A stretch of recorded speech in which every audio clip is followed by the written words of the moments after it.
আব্দুল উজ্জা যা বলতেছো চিন্তা করে বলতেছো। আব্দুল উজ্জা বলেন, হ্যাঁ চাচা গো, আমি আপনার সামনে পড়ে দিলাম লা ইলাহা ইল্লাল্লাহু মুহাম্মাদুর রাসূলুল্লাহ।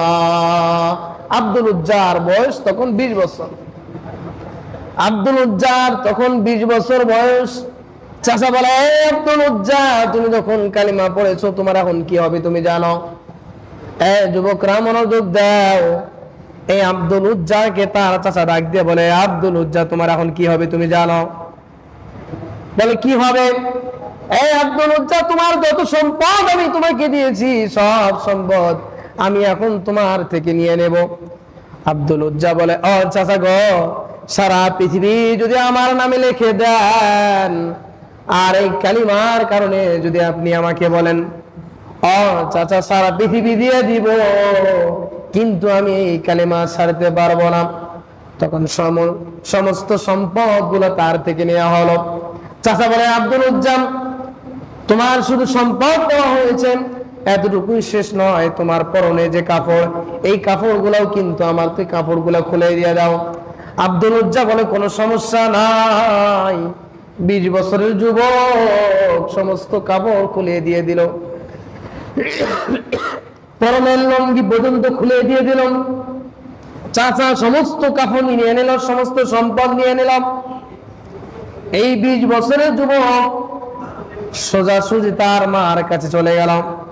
তার মাকে যা বলে, মা গো,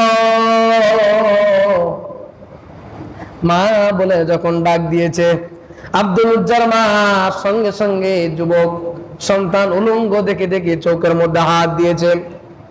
তার মা বলে, আব্দুল উজ্জা তুমি উলঙ্গ কেন?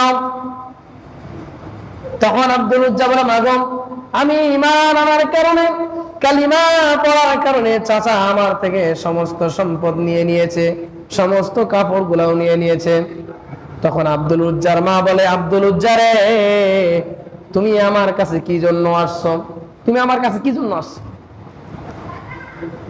আব্দুল উজ্জা তখন বলে, মা গো, তোমার কাছে কোনো কিছু চাই না, শুধু আমাকে একটু বস্ত্র দাও, আমি লজ্জা স্থানটা ঢাকে মদিনার দিকে রওনা দিয়ে দিব।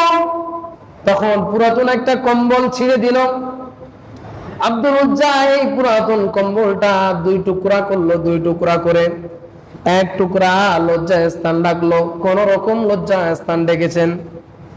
আর এক টুকরা শরীরের মধ্যে দিয়েছে, কনকনা শীত, শীতের মধ্যে শরীরের মধ্যে কাপড় নাই।